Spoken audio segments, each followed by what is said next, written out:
সংস্কার এবং সেটার ভিত্তিতে জুলাই সনদ প্রণয়ন বাস্তবায়ন এটা নিয়ে এনসিপি খুব সিরিয়াস। আমরা জনাব নাহিদ ইসলাম এনসিপির প্রধান তাকে একাধিকবার বলতে শুনেছি জুলাই সনদ যদি তাদের পছন্দ না হয় তাহলে তাতে তারা স্বাক্ষর করবেন না। এই মুহূর্তে তার দল সাংগঠনিক সফর করছে।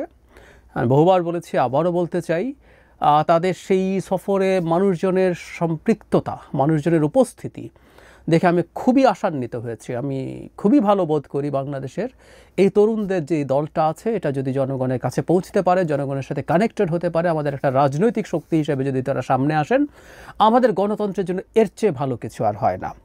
যাই হোক, জনাব নাহিদ এখানে গিয়েও একই আলাপ করছেন, একই কথা বলছেন। এই ব্যাপারটা নিয়ে কথা বলতে চাই। যেমন মানবজমিনের একটা হেডলাইন, জুলাই সনদ বাস্তবায়ন ছাড়া নির্বাচনে অংশ নেবে না এনসিপি, এবং এর ভেতরেই আছে তিনি বলছেন সংস্কার, তাদের যে সংস্কারগুলো মৌলিক সংস্কার বলতে তারা যা বোঝেন সেগুলো যদি অ্যাগ্রিড না হয় তাহলেও তারা নির্বাচনে অংশগ্রহণ করবেন না। এই ধরনের আলাপ এগুলো দীর্ঘদিন থেকে চলছে।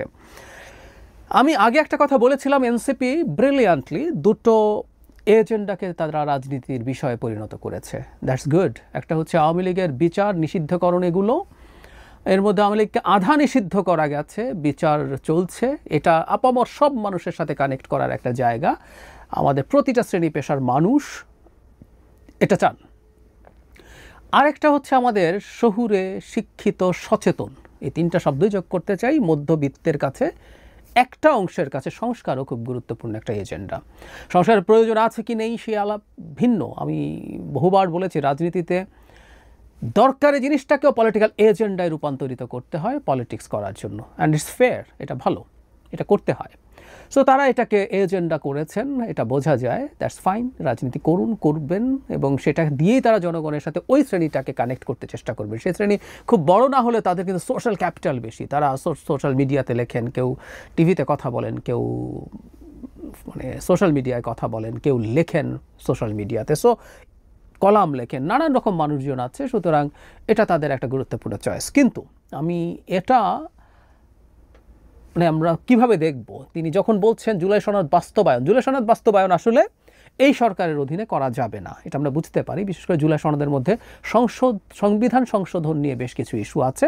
সেটা পরবর্তী সরকারকে করতে হবে, পরবর্তী সংসদকে করতে হবে। সেটা কোন ফর্মের সংসদ সেটা নিয়েও ডিবেট আছে, ওটা সরিয়ে রাখি। ওটা এই সরকারের পক্ষে করা সম্ভব না। যেটা হতে পারে ঐক্যমত্যের ভিত্তিতে একটা সনদ লেখা হতে পারে, সেই সনদটা পরবর্তীতে সব দল মিলে সংবিধানে যে ফর্মেই হোক, এটা পুনর্লিখন হোক, সংশোধন হোক, ইনকর্পোরেট করবে। তো আমি ধারণা করতে পারি তারা আসলে মিন করছেন যে তাদের চাওয়া কিছু মৌলিক সংস্কারও বিএনপিকে অ্যাগ্রি করতে হবে, সবাইকে অ্যাগ্রি করতে হবে। বিএনপি বললাম এই কারণে, কারণ মৌলিক সংস্কার বলতে তারা যা যা বলছেন এর কয়েকটার সাথে বিএনপি দ্বিমত প্রকাশ করছে। বিএনপি কতগুলো মেনেও নিয়েছে মৌলিক সংস্কারের, কিন্তু দুটো অন্তত আছে যেগুলোর সাথে দ্বিমত প্রকাশ করছে। আপার হাউসের প্রপোর্শনাল রিপ্রেজেন্টেশন এবং এনসিসি, পরে এনসিসিকে সরিয়ে কমিটি বা এরকম একটা কিছু বলা হচ্ছে, যে সাংবিধানিক এবং সংবিধিবদ্ধ প্রতিষ্ঠানগুলোতে নিয়োগের জন্য। এই হচ্ছে বর্তমান প্রেক্ষাপট। এখন এনসিপি আসলেই এর মধ্যে কোনোটা না হলে নির্বাচনেই যাবে না? আমাদের একটা কথা মনে রাখতে হবে, রাজনৈতিক দলগুলো, রাজনৈতিক নেতারা যা যা বলেন সবগুলোকে আক্ষরিক অর্থে না নেওয়া ভালো। আমি খুশি হব তারা যদি এই বক্তব্যটা মাঠে চাপ তৈরির জন্য ব্যবহার করেন। তারা বিএনপির ওপরে চাপ তৈরি করছেন, তুমি যদি আমাকে নির্বাচনে চাও তাহলে কিন্তু মানতে হবে। এই চাপ তৈরি করার চিন্তাও রাজনৈতিক পয়েন্ট অফ ভিউ থেকে ফেয়ার আমি মনে করি। কিন্তু শেষ পর্যন্ত যদি তাদের এক্সপেকটেশন মতো মৌলিক সংস্কারগুলো না হয় সবগুলো, তাহলে কি দাঁড়াবে? তাহলে কি তারা আসলেই নির্বাচনে যাবেন না? এটা কি করা তাদের ঠিক হবে? আমি ব্যক্তিগতভাবে মনে করি এটা খুবই ভুল সিদ্ধান্ত হবে তাদের। তারা এটা নিয়ে রাজনীতি করুন, চাপ দেওয়ার জন্য নির্বাচনে যাব না বলতে পারুন, বলুন, কিন্তু এই নির্বাচনে না যাওয়াটা এটার ভিত্তিতে এটা ভুল সিদ্ধান্ত। কারণ আমি বলছি জুলাই সনদ যতটুকু একমত হয়, যতটুকু এই দুটো তিনটা বাদেও যতটুকু একমত হয়েছে, সবাই তো একমত হয়েছে এটাই। সুতরাং তারা সেটা অ্যাগ্রি করতে পারেন। যেটুকু তারা একমত নন সেটুকু নিয়ে তারা রাজনীতির মাঠে থাকবেন, রাজনীতি করবেন, জনগণকে সচেতন করবেন, কানেক্ট করবেন, ভবিষ্যতে নির্বাচিত হয়ে আসার চেষ্টা করবেন। এবং এই ইস্যুগুলো থেকে যাওয়া, অন্তত আমি যদি এভাবে বলি যে সেটা তাদের জন্য বরং ভালো। রাজনীতির কিছু ইস্যু তারা মাঠে পেলেন, যেগুলো, কারণ আগামী নির্বাচনের পর তো বাংলাদেশ শেষ হয়ে যাবে না, বাংলাদেশের রাজনীতি শেষ হয়ে যাবে না, বরং এনসিপির রাজনীতির সবচেয়ে সঠিক সময় হবে এই নির্বাচনের পরে।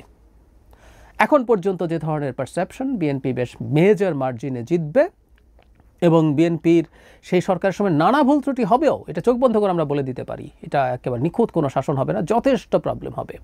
সেই প্রবলেমগুলো ধরে ধরে ধরে ধরে এনসিপি রাজনীতি করতে পারবেন। তাদের মধ্যে খুবই শিক্ষিত সচেতন তরুণরা আছেন, চমৎকার বলেন, চমৎকার লেখেন এমন তরুণ